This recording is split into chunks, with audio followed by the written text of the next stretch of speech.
All right, guys, how's it going? It's StattoJoe here, and today we're reacting to and analysing the Tottenham Liverpool game where Liverpool won 3-1 in their first win in the Premier League since the 19th of December last year. It's their first goals in 2021 in the league.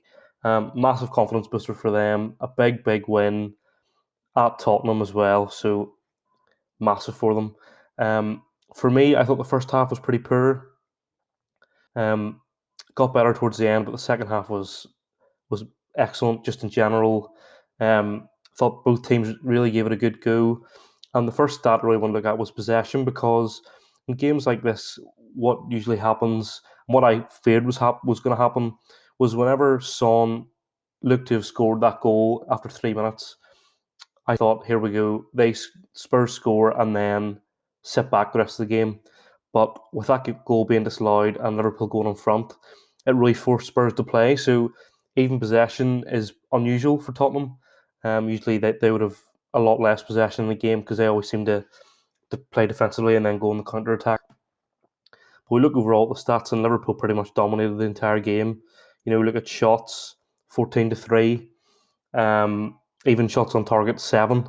So Liverpool really did put a big amount of pressure on Tottenham. Um, in general, outstanding performance from Trent Alexander-Arnold, a goal and assist. Um, he's really struggled this season. So for him to get such a good game was massive. What other key stats can we look at? Big chances. You see, Spurs didn't really have any big chances. Liverpool had 4, so really they're well worth their win. Even looking at passes, very similar in the passing front. Liverpool just slightly better accuracy. Like, really, Liverpool did dominate in terms of chances anyway. Liverpool did more with the ball than Spurs did. But I want to highlight two things. I want to highlight what you'd maybe call defensive errors um, for 2 goals. Well, maybe not errors, but certainly I felt as though it was detrimental to the goal and the build-up. So um, this is Liverpool's third goal. I think you all know what I'm going to talk about. But basically, I want to look at what Joe Rodon did to really enable this goal to go ahead. So it's a great ball in from Trent. Like I won't put that past him. But here, so the ball lands here. Probably the best course of action. Maybe it's easy to say with hindsight, is just try and get that ball out. Just try and get your foot across it in front of it. I know it's difficult when you're running back, obviously, and it's very easy for me to be saying that from a room. But I definitely felt there was an element of he didn't get his body in front of the ball, so that he almost forced a mistake, and then Mane's quick in, and it's great finish to be fair. But you'd expect him to score. That's actually Mane's first ever away goal versus Spurs in 6 attempts. So it's good for him. And then the other thing I want to highlight is, yes, Højbjerg's goal was stunning. Really great finish, great goal. Um, but the one thing I wanted to point out was Roberto Firmino, who's here, right?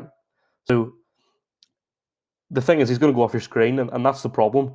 So Spurs get the ball, and they're coming forward. Forward, you can see, so Højbjerg and Firmino are beside each other here. So um, really, in this instance, as a team, I'd be wanting Firmino to track him.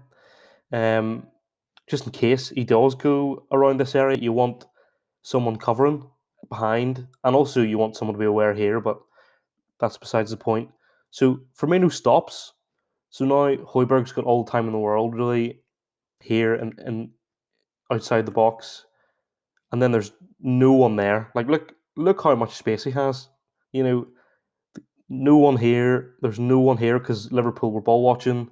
And then, I mean, it's a stunning strike, great strike. Um, and that only came 119 seconds after Liverpool's second goal. Overall, though, I thought Liverpool deserved the win. Um, I think Spurs would really need to work now to try and get top four. I think that's got to be the priority now. Liverpool are hoping probably to find some form to get a title charge. But if we just look at the table very briefly, so after that game, City are 4 points ahead of Liverpool and have a game in hand. So should they win that game in hand, which isn't a guarantee, of course, they'd go 7 points clear of Liverpool. Spurs also have a game in hand on uh, West Ham, who are above them. So should they win that, they would go in front of West Ham. But overall, it's really tight here. Top 6, 7, even top like Southampton to West Ham. There's only 6 points there, so really from 5th to 11th, it's very tight. Anyway, they were just my thoughts on the game. Um, what did you think? Was there anything that you thought was particularly interesting in the game tonight, or if you're a fan of either club, what are your thoughts? And yeah, thank you so much for watching. And if you're new to the channel, why not hit that subscribe button? It would really help me out. And if you enjoyed this, give it a like. We'll be back on Saturday for the United Arsenal game, so please be sure to stick around. Thank you. Cheers.